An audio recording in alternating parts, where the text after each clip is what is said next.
Buenas tardes, sean muy bienvenidos al segundo Congreso Familia y Políticas Públicas. Queremos agradecer la presencia de nuestros expositores y de todos los presentes. Esperamos que este congreso sea de provecho para todos. Para dar inicio al congreso, vamos a escuchar las palabras del profesor Roque Arana.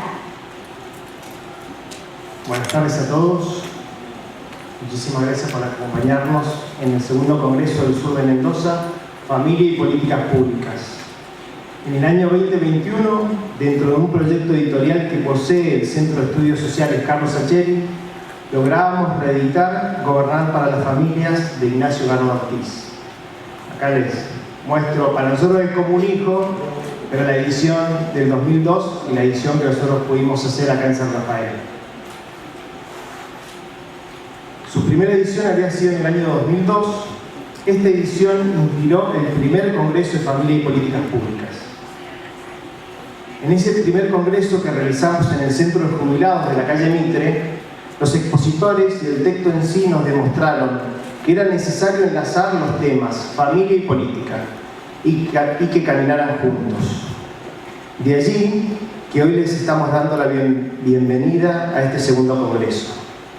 La comisión organizadora, las instituciones y organizaciones que nos acompañan, a las cuales agradezco, Cruz Roja Argentina, Filial San Rafael, Red Provida del Sur, ANIM CONIM, Frente Federal Familia y Vida, ACDE Mendoza, tienen algo en común: buena voluntad, sentido común y el deseo de una patria digna.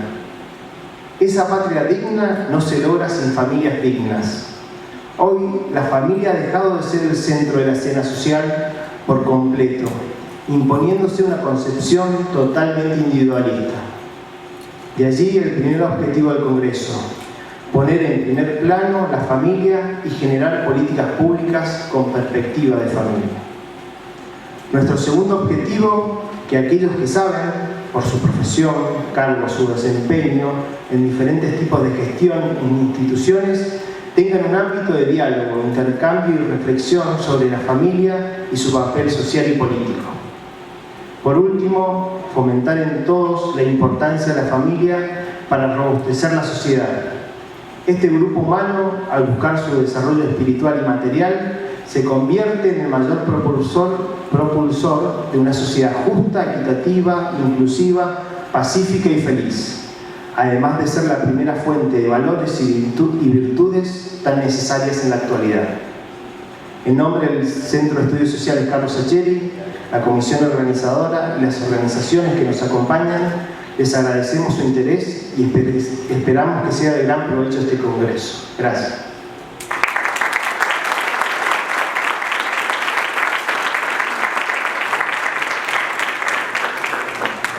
Nuestra conferencia inaugural se titula Familia, cuna del bien común y la paz social. José María Rangle nació en la provincia de Buenos Aires en 1981. Está casado con Alejandra Guay, con quien tiene 6 hijos. Es doctorando en Ciencias de la Educación por la UNCUYO, magíster en Calidad y Excelencia Educativa por la Universidad de Santiago de Compostela, licenciado en Ciencias para la Familia por la Universidad Austral, orientador familiar por el Instituto de Ciencias para la Familia de la Universidad Austral y profesor por la Universidad Católica de Santiago del Estero. Es director de la Licenciatura en Ciencias para la Familia, ISF Universidad Austral, profesor titular de Ética, Familia y Escuela y Práctica Profesional 1 en la Licenciatura en Orientación Familiar y profesor titular de Ética en la Licenciatura en Ciencias para la Familia. También es director general del Instituto Sotero Arizu. En el campo de la clínica es consultor matrimonial y familiar. Ha dictado conferencias, entrevistas televisivas, charlas y talleres en numerosas provincias de Argentina y otros países sobre temas relacionados a educación, familia y comunidad.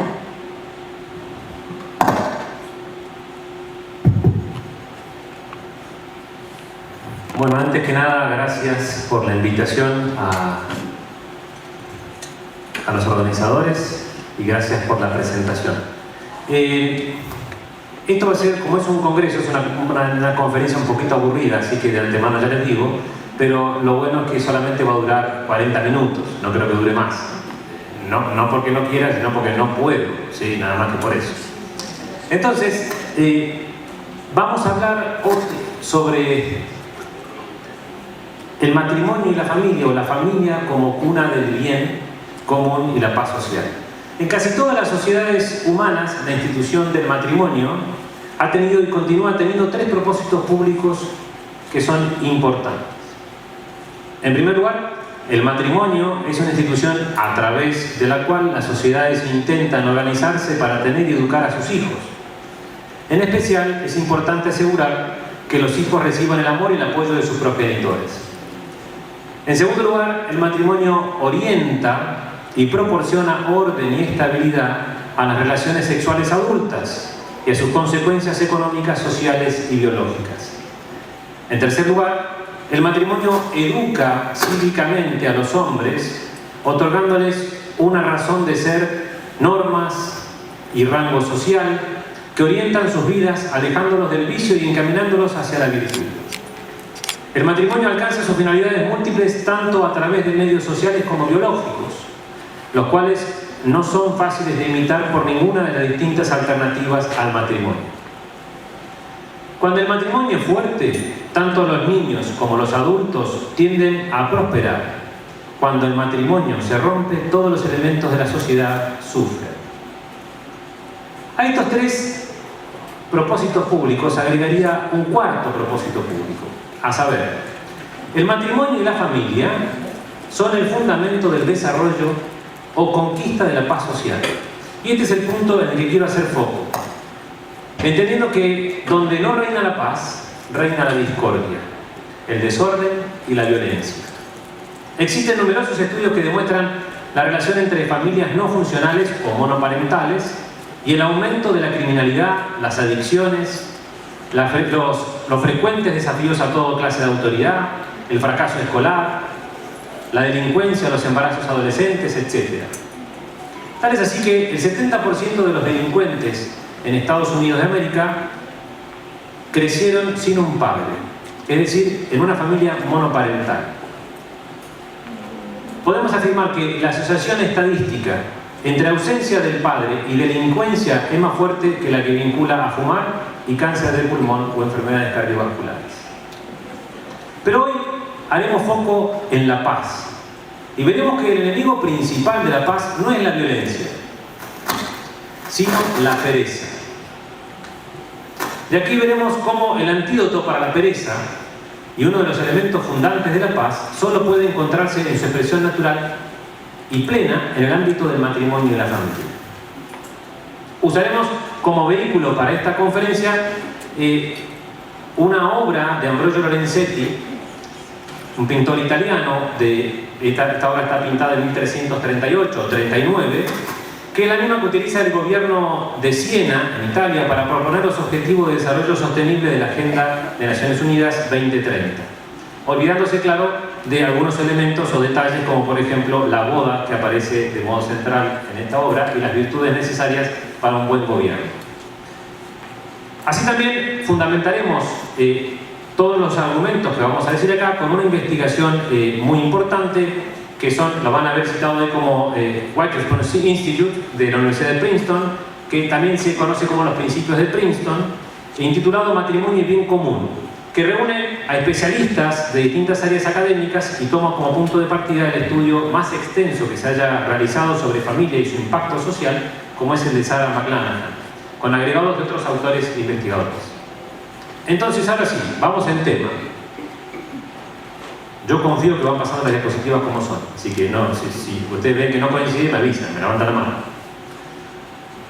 Todos, consciente o inconscientemente, anhelamos la paz. Anhelo que surge de nuestra memoria colectiva de unidad originaria, de nuestra unidad comunitaria, de nuestro llamado a la comunión, a la común unión personal. Nos resulta imposible pensar a los hombres como individuos, pues somos seres comunitarios, por naturaleza, dependientes socialmente unos de otros. Es imposible pensar a un niño sin su madre, en el orden de la generación y en el orden de la perfección. Es imposible pensar a un alumno sin su maestro, en el orden de la perfección. Y es imposible pensar a un ciudadano sin otros ciudadanos, a una ciudad sin jerarquía, a una jerarquía sin trascendencia. Existe una interdependencia humana, en el sano sentido de la palabra, de depender, ¿no? de estar colgados, necesaria e imprescindible, donde nuestro anhelo de comunión, de amar y ser amados, nos lleva a ansiar la unidad entre todos. La paz es fruto de esta unidad, o deseo de unidad, llamada concordia, que puede ser con un solo corazón, o ya veremos con una sola cuerda, o con dos, y ya veremos por qué. Es obra de la justicia, la paz, y es efecto del amor fraternal. Ambrogio Lorenzetti, cuando pintó esta pintura, que fue pedida por el gobierno de Siena, que se gobernaba, Siena en ese momento, esto es Edad Media, se gobernaba con 9 ciudadanos elegidos de la ciudad, que gobernaban, ¿sí?, buenamente la ciudad. Entonces le encargaron estos 9, le encargaron que pintara a Ambrogio Lorenzetti, que era un pintorcito junto a su hermano, y pintaron esta sala que está en el Palacio del Gobierno de Siena, que es una sala que tiene 7 metros de lado por 5 metros de fondo, y tiene, en algún momento tuvo una mesa, ahora no la tiene, en el medio donde se sentaban los 9. Los 9 entraban por debajo de una puerta, por debajo de un arco donde estaba la puerta, y abajo o arriba de ese arco está pintada la imagen que está allá hacia la izquierda de ustedes, que es la justicia. La cosa que la pintura se llama alegoría del buen gobierno y alegoría del mal gobierno, y está pintada en las paredes laterales. En la pared izquierda está pintada la alegoría del mal gobierno, donde aparece cómo es el mal gobierno y los efectos en la ciudad y en el campo. En la pared central está pintada la alegoría del buen gobierno, que es la que están viendo, y en la pared lateral derecha está pintada los efectos en la ciudad y en el campo del buen gobierno. Algo más o menos sabía Ambrogio Lorenzetti, porque lo que plantea ahí es absolutamente interesante, desde el punto de vista filosófico, ético y pictórico también, por supuesto. Entonces, en esta pared que vemos acá, hay 3 grupos alegóricos que son descendentes. En esta pintura de acá, de izquierda a derecha, o sea, de su izquierda a derecha está la justicia, y sobre la justicia está la sabiduría divina. Debajo está la concordia, que no sé si se alcanzan a verla, pero es una señora que está sentada en un trono y tiene un cepillo de carpintero en las piernas, apoyada a su falda, que dice concordia. Y de la justicia bajan 2 cuerdas, cada una de uno de los platillos, que van a pasar por esta virtud que se llama concordia, y esa cuerda va a pasar por 24 ciudadanos, que son los que están abajo, que son todos de la misma altura. Y esa cuerda pasa sostenida por cada uno de estos ciudadanos y llega hasta el cetro del rey, que está casi en el centro. Y digo casi en el centro porque el rey no es lo más importante ahí. El rey es una prosopopeya de la ciudad de Siena, de hecho está vestido con los colores del escudo de Siena, y del bien común. Sobre él están las 3 virtudes teologales, de la fe, la caridad y la esperanza. A la izquierda del rey, desde el rey, está la prudencia, la fortaleza y la paz. Hacia la derecha del rey, desde la izquierda, está la magnanimidad, la templanza y la justicia. La paz se encuentra en el medio, en el centro del fresco. Se llama Sala de la Paz. Y está pensada la paz como centro. Y de hecho esta es una mujer que está ligeramente recostada, con una rama de olivo, ya la veremos más adelante, una rama de olivo en su mano, recostada sobre una armadura, y su manto está tapando un escudo. El centro es la paz, in medio. En el medio del corazón de nuestra vida en común. No se presenta la paz como la ausencia de discordia de la tradición tomista, antes bien como una fuerza victoriosa en reposo, al final de la batalla entablada contra sus más oscuros enemigos. La paz es un logro, La paz no es ausencia de conflicto e injusticia, ni ausencia de discordia. No equivale a evitación, ni a tranquilidad. La paz es un estado del alma, fruto de la fuerza victoriosa en reposo al final de la batalla. La paz es activa. Para alcanzarla se precisa luchar y vencer. Es decir, la paz depende de un acto voluntario para alcanzarla. Mantener el esfuerzo, evaluar el esfuerzo, rectificar el rumbo, desarrollar nuevas estrategias. San Agustín va a decir que la paz es la tranquilidad del orden. Es decir, es la tranquilidad cuando todo está en orden. Siendo el orden uno de los hijos de la justicia, ¿sí? Por esto quizás la casa no estuviera en orden y hubiera sangre en Argentina aquella Semana Santa de 1987. La paz es algo que cuesta, y a veces cuesta mucho. Exige decir lo que hay que decir, perseguir la justicia, garantizar que las personas reciban un trato digno y respetuoso, asegurarme de que tanto mis necesidades como las de otros, ¿sí?, coincidan de tal modo que respeten nuestro bien común. Veamos la diferencia de la tranquilidad de orden de esta pintura, el buen gobierno, y comparémosla con esta otra del mal gobierno. ¿Cuál transmite mayor orden, mayor seguridad y mayor paz? Pues bien, veremos a continuación cuáles son las condiciones para que exista la paz. Condiciones imprescindibles para alcanzar la paz. Son 5, o mejor dicho 6. Las vamos a ir nombrando y las vamos a relacionar con los factores de protección proporcionados por la familia propuestos por estos principios de Princeton, para finalmente detenernos en las últimas 2. Esto es muy breve, no se asusten, ¿no? Primera condición necesaria es la libre comunicación, que es la manifestación de ese anhelo de comunión que todos queremos ser amados y amar. El principio 4 de Princeton dice: el matrimonio protege y promueve el bienestar de los hijos. El ambiente familiar que proporciona el matrimonio permite que los hijos crezcan, maduren y prosperen. Para los jóvenes que aprenden de sus padres y de sus hermanos, el matrimonio forja su sociabilidad y sus virtudes. Esto dice el principio de Princeton, ¿no?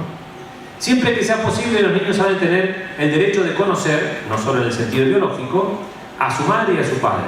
Y estos tienen la obligación solemne de amar a sus hijos incondicionalmente. Polaino Lorente, cuando habla de las características de los hijos apátridas, Polaino Lorente, para los que no conocen, es un psiquiatra español, catedrático, plantea cuáles son las características que tienen aquellos hijos o niños que crecieron sin un papá. Después podemos discutir y ver qué soluciones hay, pero mientras tanto esas son las características que propone él.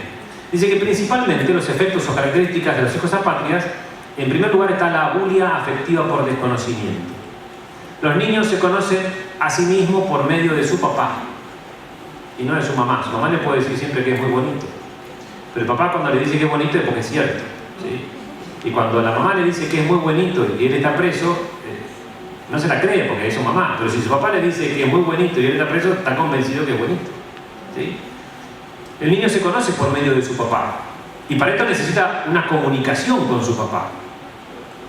El proyecto biográfico inacabado que presentan las personas o hijos apátridas, o sea, si no conocen quiénes son, tampoco saben para qué están, ¿sí? Su proyecto biográfico inacabado. La incapacidad para amar, porque vieron en su papá una manifestación de un egoísmo, quizás un egoísmo insolidario. Entonces tienen pocas competencias para amar o competencias sociales. Tienen una disminuida autoestima porque no sabe quién es. Y tiene dificultades para el autocontrol y una mayor propensión obviamente a las adicciones, a la violencia. Y todo esto por no poseer una comunicación amorosa con su padre y su madre. Primera condición entonces para que exista la paz es la libre comunicación. En segundo lugar, necesitamos el respeto por la dignidad personal, que es la manifestación del anhelo de dignidad, ese deseo de que nuestro valor como persona reciba aprecio y reconocimiento. Todos queremos saber que valemos algo, que merecemos estima y que poseemos una dignidad que es innata. Y la familia es el lugar específico para esto. Sí, porque en la familia me quieren porque soy. No porque hago o no hago, sino porque soy.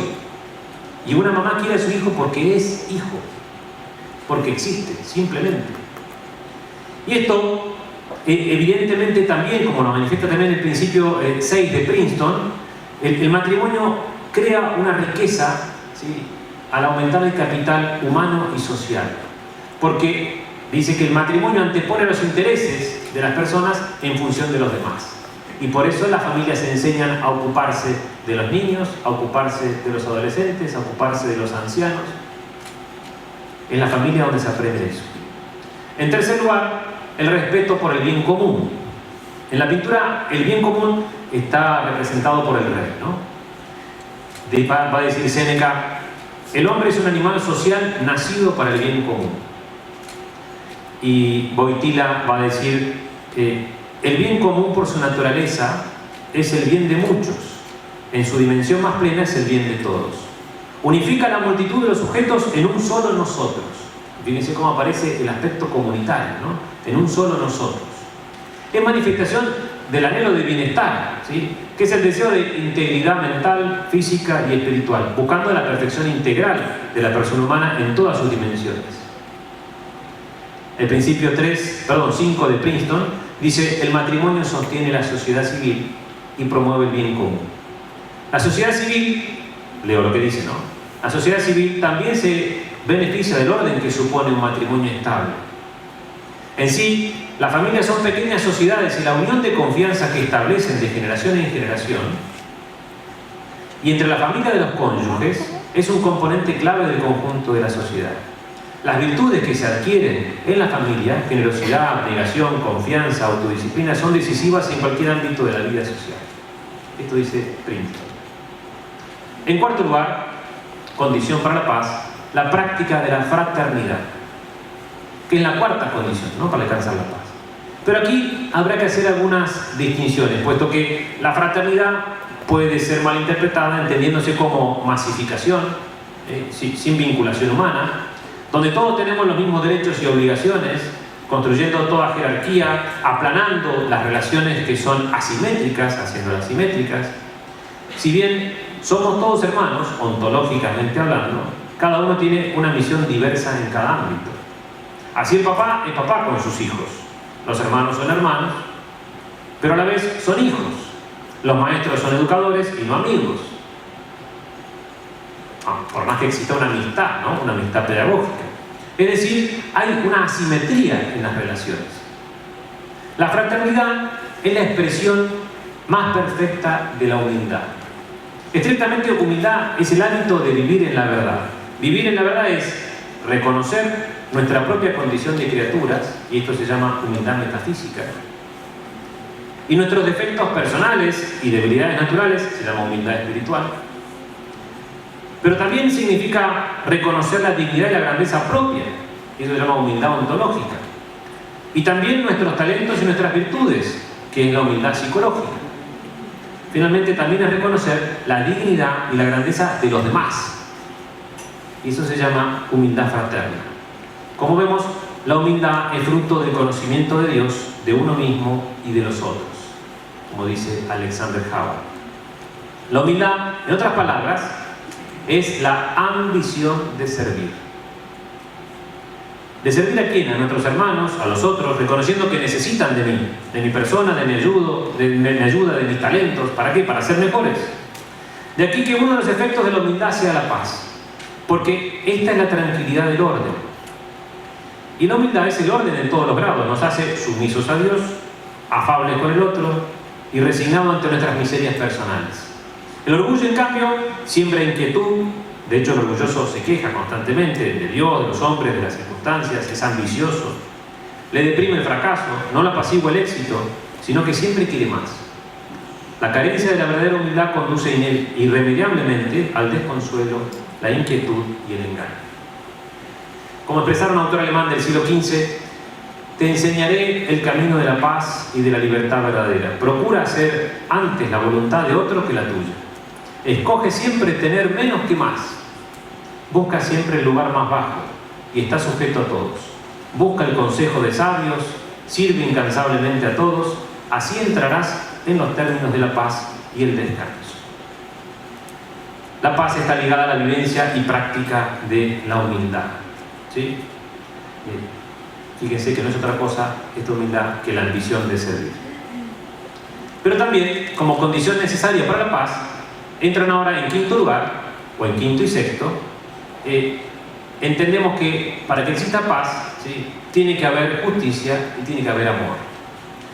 En primer lugar, la paz es obra de la justicia. Manifestación de nuestro anhelo de justicia, ¿sí?, que tiende a restaurar el recto orden.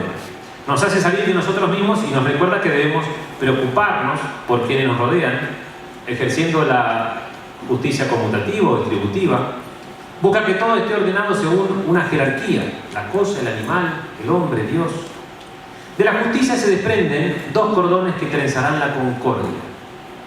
Cuerda llevada y sostenida voluntariamente por los miembros de una comunidad. Como expresa Cicerón, los deberes recíprocos que vinculan a los hombres entre sí les hacen dar y recibir alternativamente.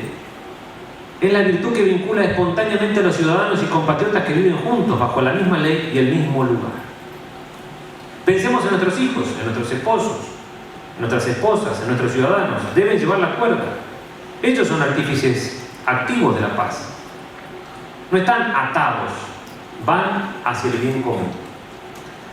Complementariamente irán limando o cepillando sus diferencias para poder complementarse definitivamente por medio de la equidad, que es el cepillo. Acá en la pintura aparece como el cepillo del carpintero, ¿no?, el villano o la garlopa, ¿no?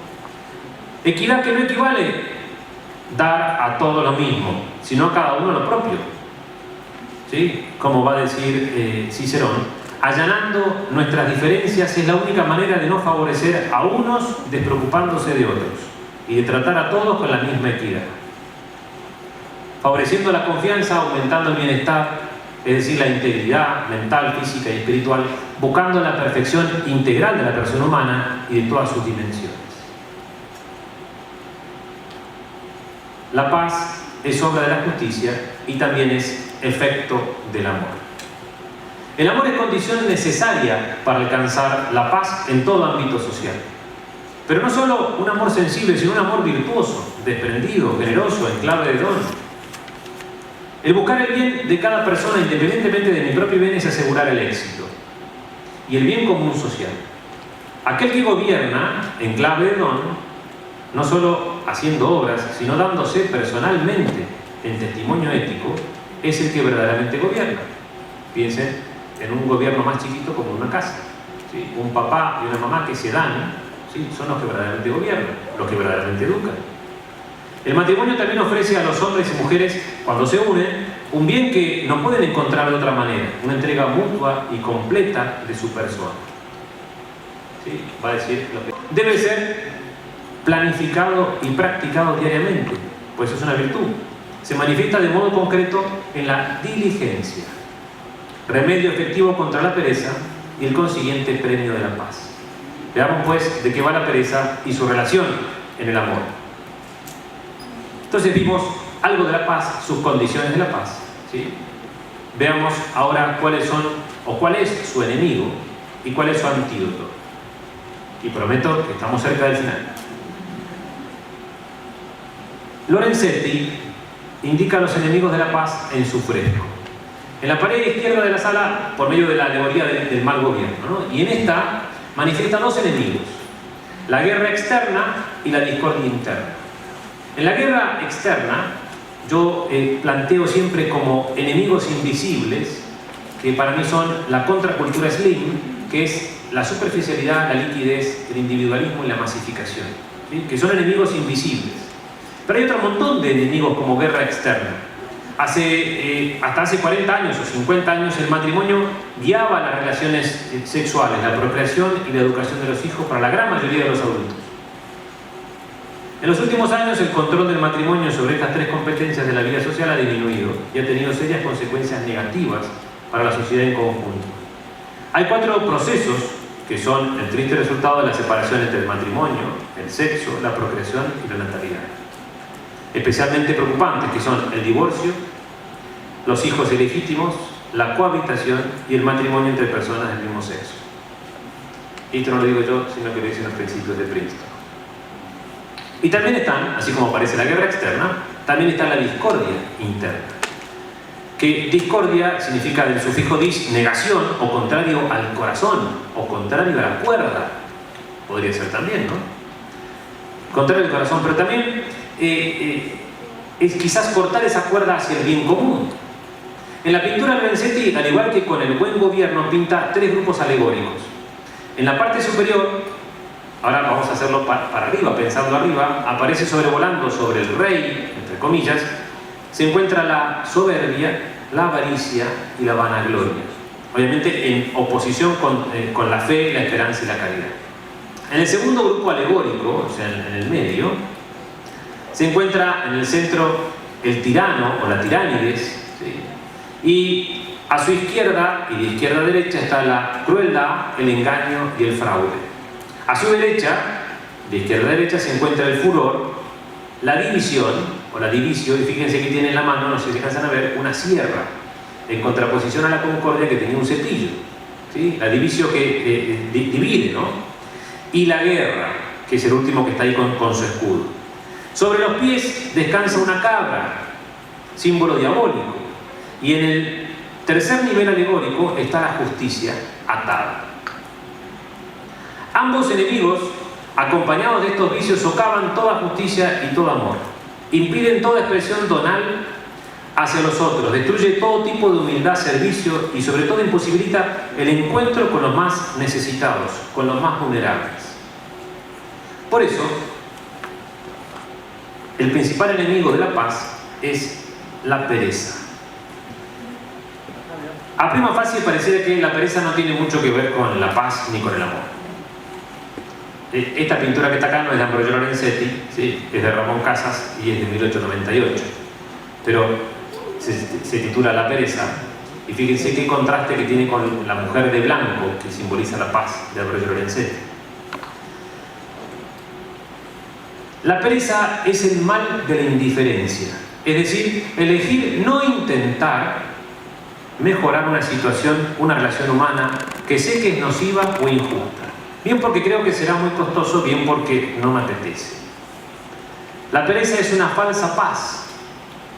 Si la verdadera paz consiste en la armonía que resulta de haber solucionado satisfactoriamente un problema y, en último término, de haber logrado una mayor unión con los demás, la pereza es el intento de eliminar tensiones, conflictos y complicaciones, limitándose a hundir la cabeza bajo la tierra. Es el mal de no preocuparse por insignificancias y decidir que prácticamente todo es una insignificancia, que implicarme en la vida de mi familia es insignificante, que cambiar el clima de mi casa o mi hogar es insignificante, que aportar a la sociedad es insignificante, que cambiar el mundo es insignificante. Maximiliano Kolbe, quien muriera en Auschwitz, decía: el veneno más mortal de nuestros tiempos es la indiferencia. Es decir, no amar a quienes tengo a mi lado o la vida los puso bajo mi cuidado, eso es indiferencia. Ese es el veneno más mortal. Tradicionalmente la pereza se conoce con el nombre más técnico de asedia, ¿sí? Es decir, la huida de la ocasión de discernir o hacer algo bueno. Es la inclinación a reposar y rehuir del trabajo. Jaime Balmes la define como pasión por la inacción. Ociosidad que nace de la repugnancia voluntaria y culpable del trabajo. La pereza es el miedo y la fuga del esfuerzo. Santo Tomás de Aquino la nombra como la primera forma de temor. ¿Sí? La pereza no es equivalente de inactividad. Puede manifestarse como una fuga de deber por evasión o por hiperactividad. Elige una ocupación según su capricho. Entonces encontramos a aquellos que están súper ocupados en su teléfono, pero en el fondo es pereza. Aquellos que están súper ocupados en su trabajo, pero eso es pereza.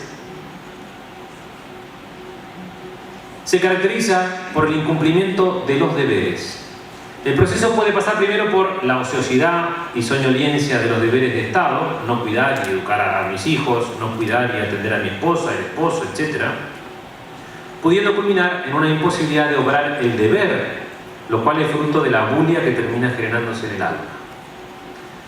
Es una armadura que endurece el corazón del hombre, imposibilita amar y darse a los demás en justicia. ¿Se acuerdan de la armadura que estaba debajo de la paz? ¿No será esa una representación de la pereza? San Agustín de Hipona dice que la pereza anda tan despacio que todos los vicios la alcanzan.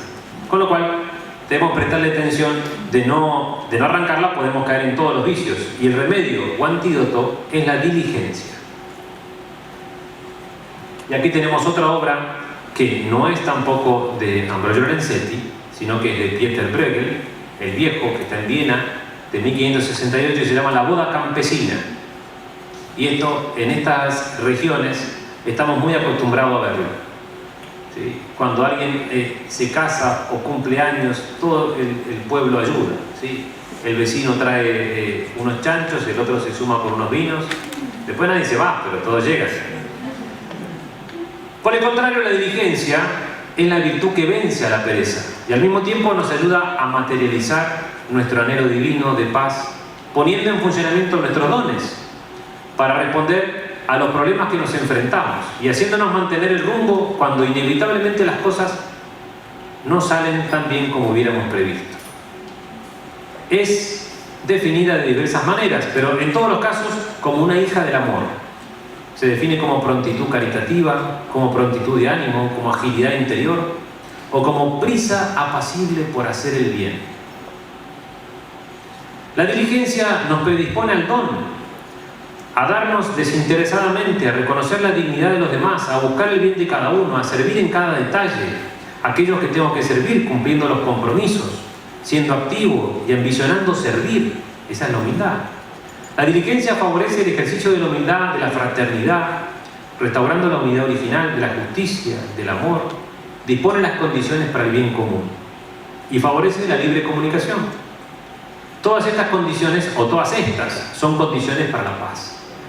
Y todas, sin lugar a duda, se desarrollan y crecen de modo natural en el matrimonio y la familia, bien constituida y felizmente abrazada.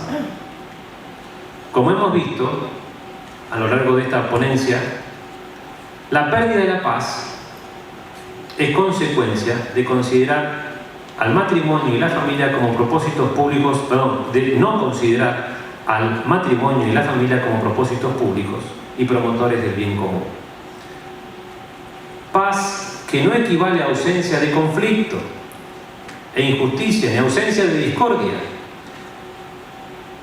que no equivale a evitación ni a tranquilidad, que equivale al fruto de la fuerza victoriosa en reposo al final de la batalla. La paz debe estar en el medio de nuestros corazones y acciones diarias como fin, no como medio. Pero esto implica esfuerzo continuado, donación continua, puesto que la paz no es un don, es el don personal lo que conduce a la paz. Para el logro de la paz en todo ámbito social es preciso desarrollar tanto la justicia, la equidad y la concordia. Y la pereza no tiene lugar en nuestra misión personal. Solo amar hasta el fin da sentido a nuestra vida. Muchas gracias.